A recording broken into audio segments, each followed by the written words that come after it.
इस बात में कोई शक नहीं कि पुराने जमाने के लोग बहुत ताकतवर हुआ करते थे। पुराने जमाने के लोग अपनी ताकत को बढ़ाने के लिए खाना खाते थे, लेकिन आज के जमाने में हम हमारी जीभ को स्वाद देने के लिए खाना खाते हैं। चाणक्य ने अपने एक प्रसिद्ध श्लोक में कहा है कि रोटी से 10 गुना ज्यादा ऊर्जा आटे में होती है, आटे से 10 गुना ज्यादा ताकतवर दूध होता है और दूध से 8 गुना ताकतवर मांसाहार होता है और मांसाहार से 10 गुना ताकतवर घी होता है। आज की तारीख में यदि किसी इंसान को घी खाने के लिए दिया जाए तो वो 1 चम्मच से ज्यादा नहीं खा पाएगा, और यदि पुराने जमाने में देखा जाए तो उनका सबसे अच्छा खाना घी होता था। आपने महाराणा प्रताप के बारे में तो सुना ही होगा। वो जितना वजन लेकर रणभूमि में लड़ते थे, इतना वजन आज के 4 आदमी मिलकर भी नहीं उठा पाते। और ये सिर्फ कहानियों की बातें नहीं है, वो लोग सच में धरती पर जिंदा थे, कभी न कभी मौजूद थे, वो वाकई जिंदा थे और हम शायद जबरदस्ती जिंदा है। आज की कहानी में हम कुछ ऐसे ही बातें जानने वाले हैं जो हमें हमारी जिंदगी में जरूर अपनानी चाहिए। आज की कहानी से जो रहस्य हम जानने वाले हैं वो हमें हमेशा स्वस्थ बनाए रखेगी, क्योंकि वो कहते हैं ना, पहला सुख निरोगी काया। सबसे बड़ा धन ही हमारा स्वास्थ्य है। पुराने समय की बात है, एक राज्य का राजा बड़ा पराक्रमी था। राजा बहुत ही ताकतवर था। आसपास के 50 राज्यों के राजा भी उस गांव पर आक्रमण करने से पहले 100 बार सोचते थे। उन्हें पता था कि वहां का राजा और उनकी सेना बहुत ही ज्यादा ताकतवर है। राजा अपनी प्रजा के लिए काम करता था।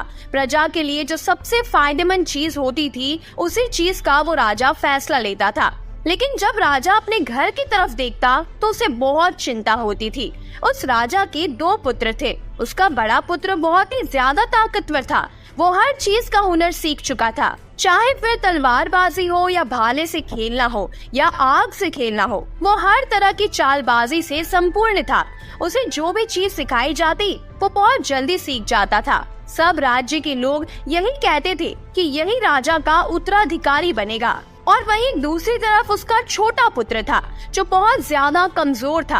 वो अपनी जिंदगी में कुछ भी नहीं सीख पाया, ना ही वो तलवारबाजी सीख पाया, ना युद्ध की रणनीति के बारे में सीख पाया। वो हमेशा आलस्य में रहता था।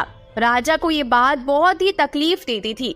राजा ये चाहता था कि दोनों बच्चों को बराबर राज्य मिले, क्योंकि दोनों आखिर मेरा ही खून है। राजा को तो पता था कि मेरा जो एक बच्चा कमजोर है ये उसकी गलती नहीं है, लेकिन इसे कुछ बातों का ध्यान रखना होगा, तभी ये मेरे दूसरे पुत्र के जैसा पराक्रमी बन पाएगा। इसी बात को ध्यान में रखते हुए एक बार राजा अपने छोटे पुत्र को एक आश्रम में ले गए और उसी आश्रम में ले गए जहाँ उस राजा ने अपनी शिक्षा ग्रहण की थी। उन्हीं गुरु के पास अपने पुत्र को ले गए और उनसे कहने लगे, हे गुरुवर, मैं चाहता हूँ कि मेरा बच्चा आपसे कुछ सीखे, आपसे शिक्षा ग्रहण करे, क्योंकि ये कभी भी कुछ भी सीखना नहीं चाहता। और वही मेरा दूसरा बेटा बहुत ही पराक्रमी है और पूरे राज्य को आज भी संभाल सकता है, लेकिन मेरा छोटा बेटा हमेशा से मेरी चिंता का विषय है। इसको भी मैं अपने दूसरे पुत्र की तरह कैसे बनाऊं? मैं चाहता हूँ कि दोनों पुत्रों को बराबर का अधिकार प्राप्त हो। मैं किसी के साथ भेदभाव नहीं करना चाहता। ये बात सुनकर वो गुरुवर कहते हैं, मैं जानता हूँ राजन, इस पुत्र को क्या तकलीफ है, इसीलिए तुम कुछ दिनों के लिए इसे यहीं पर छोड़कर चले जाओ।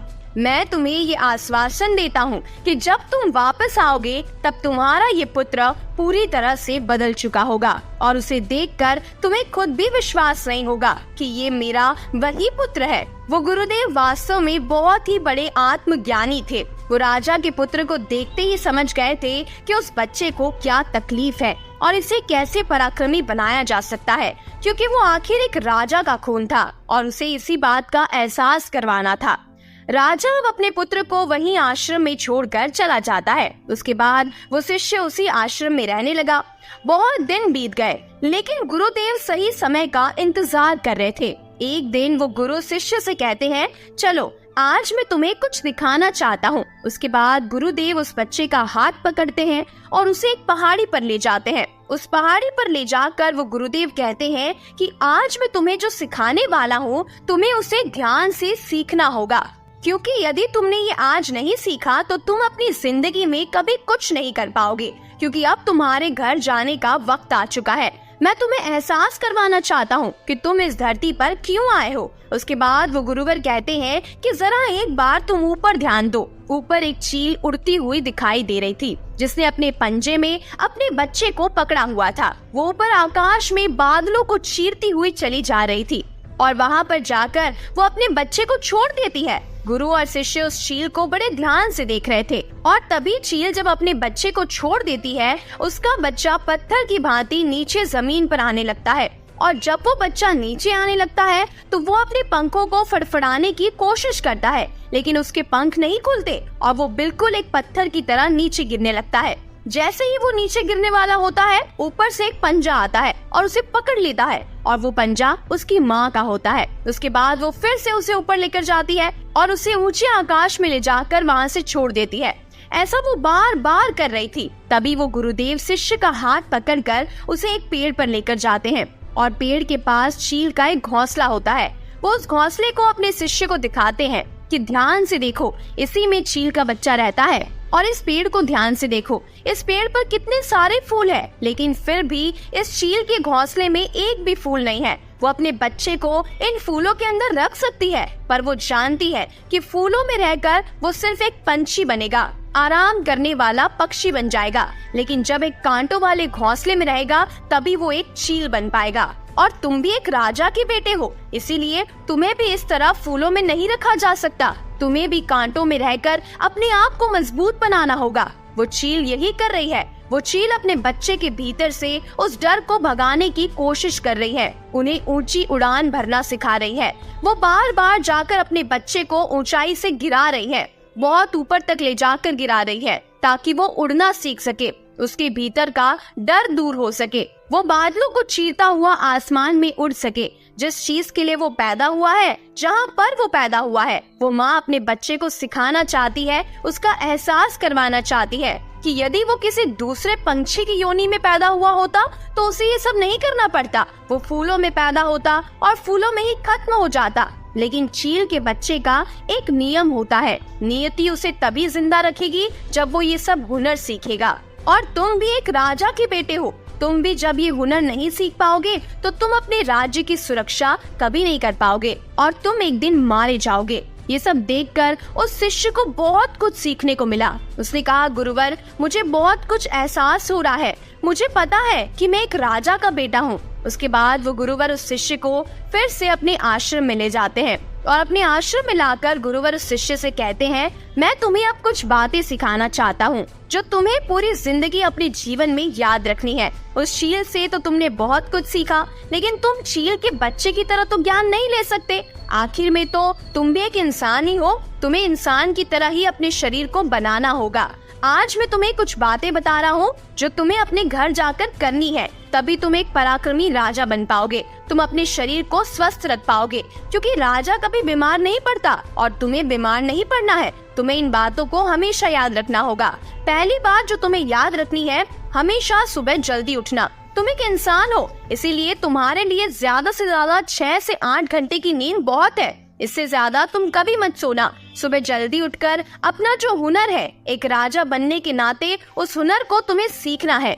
सुबह जल्दी उठकर तुम्हें योग और प्राणायाम का अभ्यास करना है। अपने शरीर को जितना तुम स्वस्थ रखते हो, उससे भी कई ज्यादा तुम्हें अपने अंदर की शक्ति को स्वस्थ रखना है। अपने अंदर की शक्ति को जागृत करना है। तुम्हें अपनी मानसिक शक्ति को भी उतना ही बढ़ाना है और ये मानसिक शक्ति तुम्हें ध्यान से मिलेगी। तुम्हें हमेशा ध्यान करना है और अपने मस्तिष्क को सक्रिय करना है। सुबह जल्दी उठकर प्राणायाम का अभ्यास करना है, योग करना है, क्योंकि योगा करने से शरीर और मन दोनों ही ताकतवर बनते हैं। दूसरी बात हमेशा ध्यान रखना, भरपूर स्वस्थ आहार का सेवन करना। संतुलित भोजन को सर्वश्रेष्ठ भोजन कहा जाता है।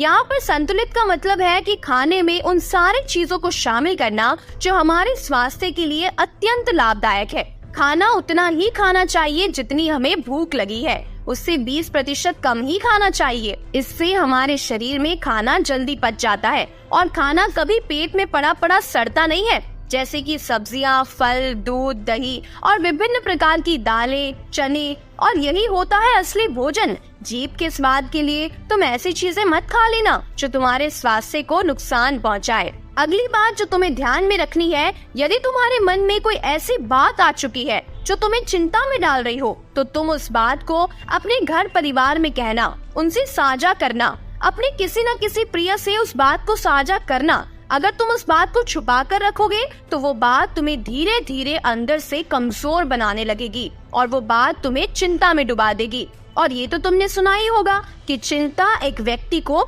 चिता बना देती है। इसीलिए अपने मन में किसी भी बात को छुपाकर मत रखना जो तुम्हें चिंता देती हो। ध्यान रखना कि तुम हमेशा जीवन में सकारात्मक सोचना, कभी नकारात्मक विचारों को अपने दिमाग में मत आने देना। सबके जीवन में उतार चढ़ाव आते रहते हैं, अच्छा और बुरा होते रहता है। इस जिंदगी में एक सिक्के के दो पहलू होते हैं, इसीलिए जिंदगी में चाहे कैसा भी वक्त क्यों ना हो, हमेशा सकारात्मक रहना। अगली बात जो तुम्हें ध्यान में रखनी है वो है हमेशा हंसते रहना, हमेशा मुस्कुराते रहना। तुम्हारे मन में किसी बात की चिंता हो तो उस बात की चिंता को अपने ऊपर हावी मत होने दो, चाहे परिस्थिति कैसी भी क्यों ना हो। तुम हमेशा मुस्कुराते हुए उस परिस्थिति का सामना करना। जब तुम मुस्कुराते हो तो तुम्हारे अंदर सकारात्मकता आती है और इससे तुम्हारा शरीर भी मजबूत बनता है। अगली बात जो तुम्हें ध्यान में रखनी है वो है दान पुण्य करना। अब ये दान पुण्य जरूरी नहीं है कि पैसों का हो, तुम चाहे तो किसी की मदद कर सकते हो। किसी को सही मार्ग दिखाना भी दान पुण्य का ही हिस्सा होता है। जब तुम ऐसा करते हो तो तुम्हें अंदर ही एक अजीब सी शांति का अनुभव होता है। एक ऐसी खुशी होती है जो तुम्हें भीतर से और बाहर से मजबूत बनाती है। यही खुशी हमें स्वस्थ और सक्रिय रखती है और ऐसे और भी कार्य करने के लिए प्रेरित करती है। और हमेशा याद रखना, हम जितना किसी को देते हैं उसका कई गुना हमें वापस मिलता है। वो शिष्य गुरुवर के चरणों में गिर जाता है और उन्हें प्रणाम करके कहता है, हे गुरुवर, आपने जो शिक्षा मुझे दी है उसे मैं जीवन भर याद रखूंगा। उसके बाद वो शिष्य कहता है, गुरुवर, अब आप मुझे आज्ञा दीजिए, मैं अपने राज्य में वापस जाना चाहता हूँ। गुरुदेव भी उसे आज्ञा दे देते हैं। इस तरह भविष्य में वो बच्चा भी एक शक्तिशाली सम्राट बनता है। उम्मीद है आपको ये कहानी जरूर पसंद आई होगी। अगर कहानी पसंद आई है तो वीडियो को लाइक और चैनल को सब्सक्राइब जरूर कीजिएगा। मिलते हैं ऐसी और भी नई कहानियों के साथ। तब तक के लिए अपना बहुत सारा ख्याल रखिए। वीडियो को पूरा देखने के लिए आपका बहुत बहुत धन्यवाद।